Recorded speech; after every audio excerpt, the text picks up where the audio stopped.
We must reject the politics of revenge, resistance, and retribution.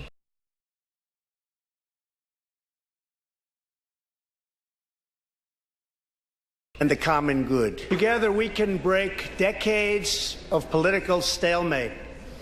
We can bridge old divisions, heal old wounds, build new coalitions, forge new solutions, and unlock the extraordinary promise of America's future. The decision is ours to make.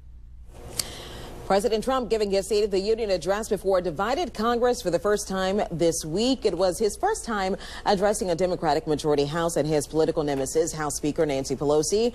Early on in his speech, the president called for reconciliation between Republicans and Democrats, a sense of unity that was met with mostly stone-faced silence from Democrats who bitterly oppose his agenda. Well, after the president's State of the Union, a response from a Democrat whose name rose to prominence as she ran for governor in the state of Georgia. Stacey Abrams. In Georgia and around the country, people are striving for a middle class where a salary truly equals economic security.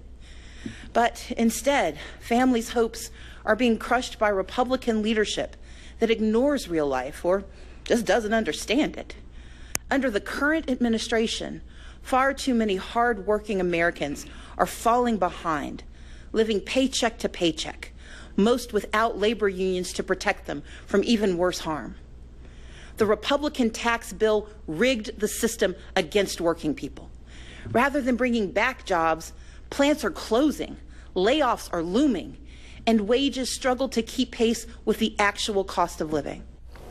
Stacey Abrams chosen to deliver that response, making history because she was the first black woman to do so. She narrowly lost her gubernatorial bid in Georgia last fall, but she says that she does have plans to run again for elected office. And she has reportedly been in talks with top congressional Democrats about the possibility of pursuing a Senate seat. So this may not be the last time we hear from her. Joining us this morning to talk about the significance of having Stacey Abrams deliver that response and why she was chosen as a former state representative, Alicia Reece. Thank you so much for being here with me. Thank you. Okay, so, I mean, tell me this. Over the past 30 years, I can see this. Only 5 people of color have been chosen to deliver that response. According to my records, and correct me if I'm wrong, Representative J.C. Watts back in 97, Governor Gary Locke in 2003, Nikki Haley in 2016, Marco Rubio, Governor Bobby Jindal in 2009, and now former State House Minority Leader Stacey Abrams. Why was she such an important pick to make the Democratic response? Well, you know, her race, garnered attention, national attention for governor. We're talking about an African-American woman, elected official, one that's bold enough to qualified and took the step to run for governor in the South. And certainly that was a bold step. So the whole country was watching. You even had Oprah coming down. You had people knocking doors, people enthused and ready to go. And that race, she lost narrowly. And we're not even sure if she lost because we had all kind of shenanigans dealing with voting rights. And she certainly is continuing the fight to make sure every vote is counted. And I'm excited to, work with her because that's one of the things was my biggest thing, making sure votes are counted with my voter bill of rights. So you have a woman who was bold enough to step forward. The whole country was watching. She's doing it in the South. And now she's on the national stage with a response. And I thought her response was a major connection to the everyday person. First of all, when you look at her on, little girls will look at her and say, wow, this is attainable. Number two, you have an African-American woman talking about the vision for the country. And then I think, she kept it to the streets, what's happening at the dinner tables. I mean, her speech was not all the fluff all around the world. She got right down to it, said, listen, we talk about middle class and working class, but let me show you what my father and how he had to walk to get home from work, and then how I had to take care of my father. And I think that resonated with a lot of people, not just African Americans, but again, African Americans were not left out. A lot of times you hear these State of the Unions and African Americans are kind of like, where do we fit into this equation besides a soundbite? And so I thought she did a great job of giving here's Washington. that's up here, but let me tell you what's happening on the streets at home. And I thought she did a phenomenal job. When we talk about voter suppression, this is something that she actually did mention in her response to President Trump, but this is also something that she feels like she experienced. You mentioned her race over in Georgia, which extended for an extremely long time. It took a while before she actually conceded because they wanted to make sure they had every single vote. Now Democrats have a proposed bill right now to change or make Election Day a federal holiday.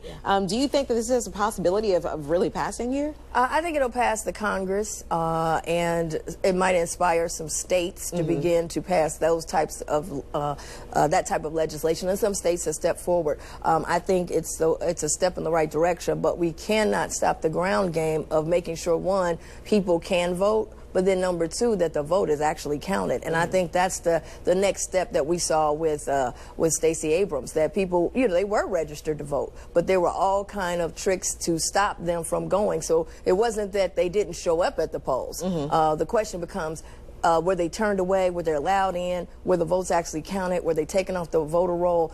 So I know that Congress is also looking at a comprehensive voting bill, but keep your eye on Stacey Abrams. Yeah, I was going to ask you that. Obviously, the Democratic Party has their eye on Stacey Abrams. We saw several Democrats rise to prominence in the last election. Beto O'Rourke, I mean, you saw a lot of people rise to prominence, but something about Stacey Abrams, for some reason, has everyone saying that she is going to be the future of the Democratic Party. Why do you think that's so? Well, I have a show called Alicia, Reece Soul Food, and the reason why I call it soul food because it's authentic, and Stacey Abrams is authentic. It's not, oh, here's a person rising to prominence and she's popular. There's a difference between popularity and empowerment.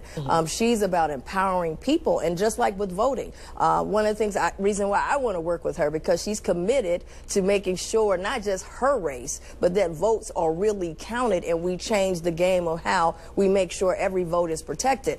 Sometimes, Democrats and Republicans, they kind of look for a popular figure, and that's why you see people emerge and then people just fall off so quickly. She's committed. She's got the grit. She's authentic. Even in her response, she wrote her own speech. I think that's very important for people to know. She wrote her own speech, and she stayed true to who she was, her style, what she believed in, and her story. And I think that's what people are looking for. People were looking for authenticity. She's had issues with her. She even talks about it. I went into debt because I took care of my parents and the financial woes of having to pay not only student loans, but also having to pay medical bills. People can relate to that. People want something real. And I think both parties are struggling right now because you can't create authenticity. You either have it or you don't. And she's authentic. Now, something that we also saw, there was another response to the State of the Union here from excuse me, his name is escaping me right now. I mean, a third response to the State of the Union, and I'm seeing his name right now and I can't get it. I have no idea why. Is it Bernie Sanders? Yes, Bernie Sanders.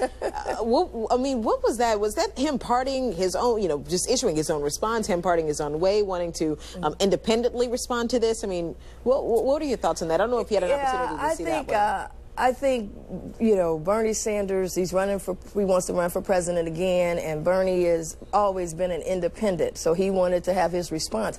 But I think from what I've been seeing on Twitter and from people around, there was some backlash because you're talking about a historical moment. We're talking about not talking and acknowledging Shirley Chisholm after she's dead. A lot of people want to acknowledge her now. They want to talk about, what she stood for, but we're talking about Abrams in the now, not Shirley in the past. And I think that this was a historical moment for our country, for America, for African Americans, for little girls, for women.